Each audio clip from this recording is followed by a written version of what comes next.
रायपुर गांव में निशांत नाम का एक व्यक्ति रहा करता था। निशांत की शादी को हुए अभी कुछ ही वक्त हुआ था।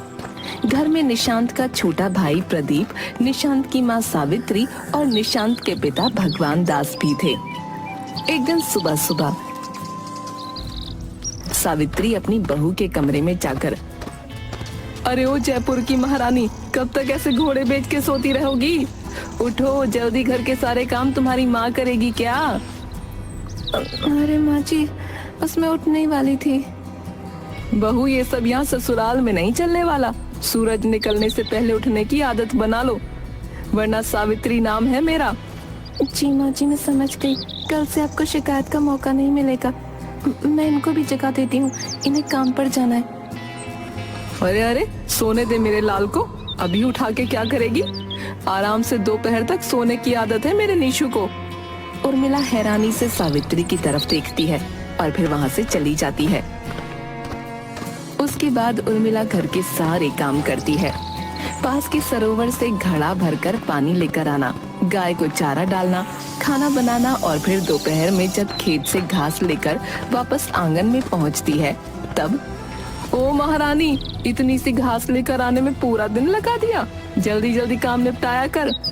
नहीं माँ जी, मैं अभी तो गई थी खेत में। ज्यादा चपड़ चपड़ जुबान मत चला, घास काट कर गाय को डाल। उसके बाद कपड़ों का ढेर लगा है, वो क्या तेरी माँ धोएगी? माँ जी, आप मुझे जो मन में आए बोल लीजिए, मेरी माँ को क्यों बीच में लाती हैं? सावित्री गुस्से में आकर उर्मिला की चोटी पकड़ उसे आंगन में घसीटती है। ज्यादा जुबान चलती है तेरी, बोलेगी मेरे आगे। अब बता। नहीं माँ जी, मत करिए, दर्द हो रहा है। हाय। ये सब आंगन में होता देख निशांत भी आकर खड़ा हो जाता है और हंसने लगता है। देख ले नीशु बेटा, तेरी ढील का नतीजा है ये। इसकी जबान चलने लगी है मेरे आगे। अजी, आप कुछ कहते क्यों नहीं? आपकी आंखों के सामने आपकी पत्नी के साथ ऐसा बर्ताव हो रहा है और आप हंस रहे हैं। मैंने तो तुम्हें पहले ही समझाया था कि माँ के सामने ज्यादा मत बोलना। अब तुम खुद भुगतो। उसके बाद सभी लोग वहाँ से चले जाते हैं। उर्मिला अकेले आंगन में बैठी रोती हुई, हे भगवान, मैंने ऐसा क्या गुनाह किया था जो मुझे ये सब सजा मिलती है? तभी पीछे से निशांत के पिताजी भगवान दास आकर उर्मिला के सर पर हाथ रखते हुए, अरे बेटी, इस पिशाचिनी का दिल नहीं पत्थर है, तू रो मत, सब सही हो जाएगा। मैंने अपनी पूरी उम्र इसके साथ सजा की तरह काटी है। लेकिन पिताजी, मैं तो घर के सारे काम करती हूँ, फिर ऐसा क्यों? बेटी, ये तुम्हारी सास का स्वभाव है, जिसे बदलना मुझे तो असंभव लगता है। और मेरे पति मेरे साथ ऐसा बर्ताव क्यों कर रहे हैं? बेटी, मेरे दोनों बेटे एक नंबर के निठल्ले, कामचोर और अपनी माँ के चापलूस हैं। उनसे तो तुम कोई आस मत रखो। तभी सावित्री को बाहर आता देख भगवान दास झट से खड़ा हो जाता है। अब अपने ससुर के कान भरेगी क्या? जल्दी से घड़े उठा और पानी लेकर आ। घर में 2 बूंद पानी भी नहीं है। और आपको किसने कहा बाहर आने के लिए? चलो अंदर। अरे मैं तो बस ऐसे ही जा रहा हूँ, अंदर जा रहा हूँ। उर्मिला घड़े उठाकर सरोवर की तरफ जाते हुए मन में सोचती है, ये माँ जी ने सारे परिवार को डरा धमका के रखा है। अगर ऐसा ही रहा तो मैं कुछ ही दिनों में मर जाऊंगी। कैसे इस परिवार में रह सकती हूँ मैं? क्या करूँ? उर्मिला सरोवर के घाट पर पहुंचकर, लेकिन मैं अपने परिवार को सही रास्ते पर कैसे ला सकती हूँ? ऐसा क्या करूँ कि सासू माँ का मेरे प्रति रवैया बदल जाए? हो सकता है कुछ दिनों में मेरा प्यार भाव देखकर वो बदल जाए। उसके बाद अपने दिल को कुछ तसल्ली देकर वो पानी भर के घर की तरफ चल पड़ी।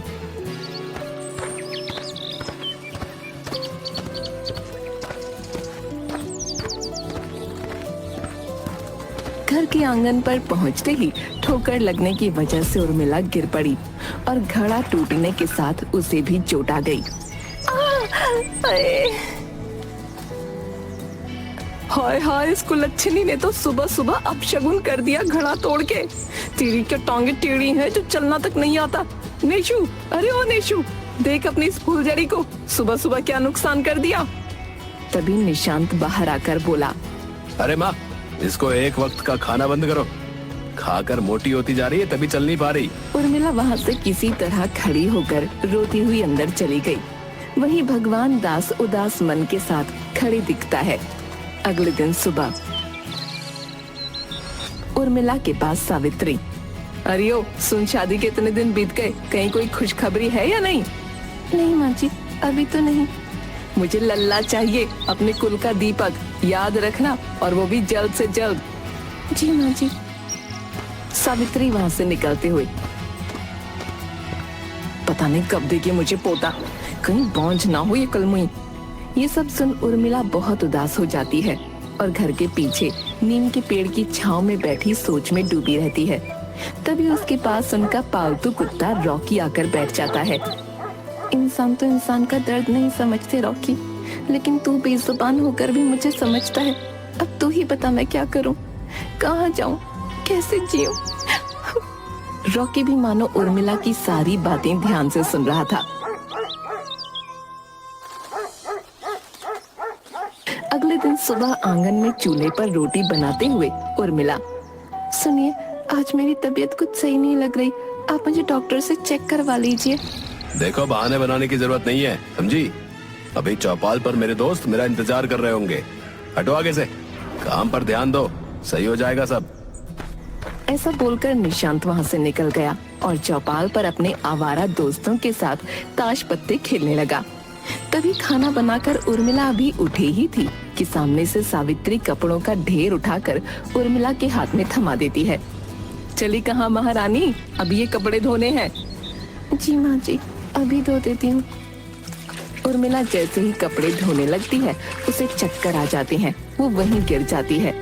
बस कोई नहीं देखता। कुछ देर बाद रॉकी उर्मिला को देख भौंकने लगता है। तब भगवान दास आकर उर्मिला को अंदर ले जाता है।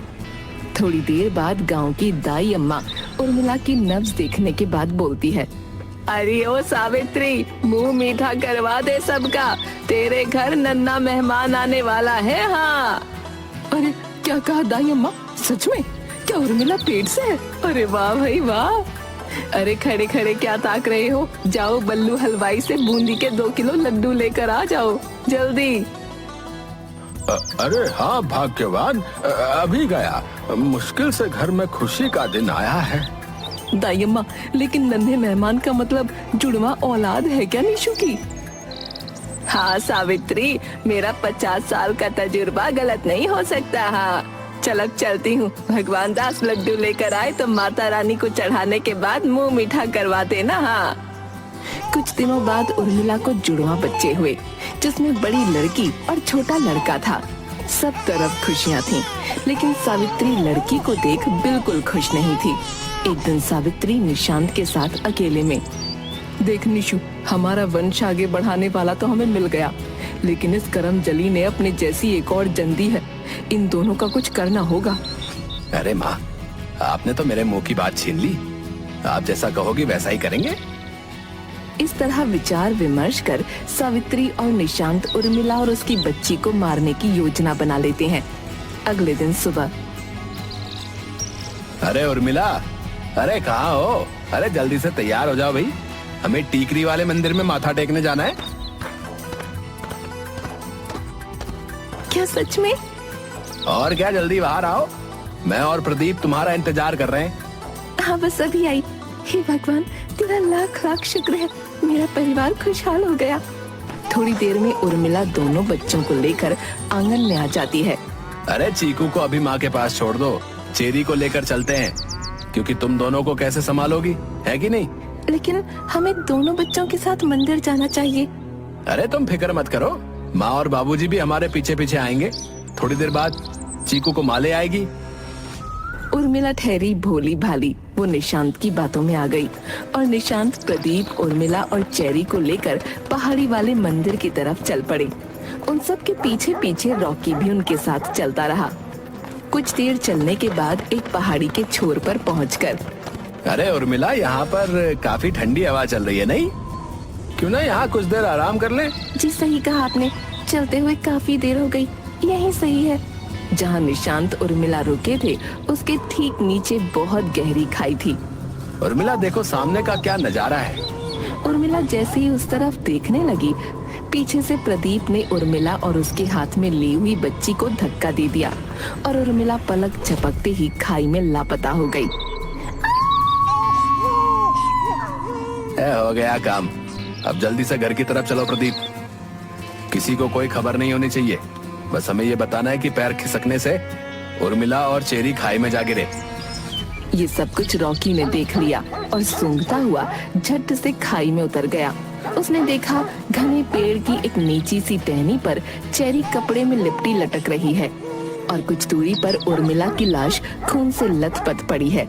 बहुत भौंकने के बाद और आंखों में आंसू लिए रॉकी वहीं उर्मिला की लाश के पास बैठ गया। तभी उर्मिला की लाश से उसकी आत्मा निकलकर खड़ी होती है और रोते हुए रॉकी रॉकी।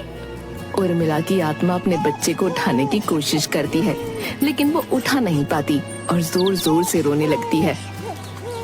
एक माँ को उसके दूध मुहे बच्चे से अलग करने का पाप किया है इन पापियों ने। अब इनका भी जीना मुश्किल कर दूंगी मैं, नहीं छोड़ूंगी इन्हें। रॉकी मेरे बच्चे, अब तू अपनी इस चेरी को इसके भाई तक पहुंचा के इसके दादा के हवाले कर। रॉकी अपने मुंह से कपड़े में लिपटी चेरी को उठाकर घर ले जाता है। अरे ये कुत्ता किसे उठा लाया? अरे सावित्री, देखो हमारी चेरी जिंदा है। हे भगवान, तेरा लाख लाख शुक्र है। अरे मेरी चेरी, मेरी बच्ची कहाँ थी तुम? फिर बच गई तू, लेकिन कब तक?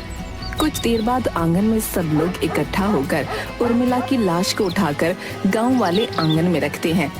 उसके बाद सावित्री और उसका बेटा झूठ मूठ रोना रोकर उसका अंतिम संस्कार करते हैं। रात के समय चेरी और चीकू पलंग पर लेटे हैं। तभी चेरी जोर जोर से रोना शुरू करती है। क्यों फाड़ रही है अपना मुंह? कुछ देर पहले तो दूध पिलाया था, दोबारा मरने लगी अब। और वहाँ से चीकू को उठाकर ले जाती है।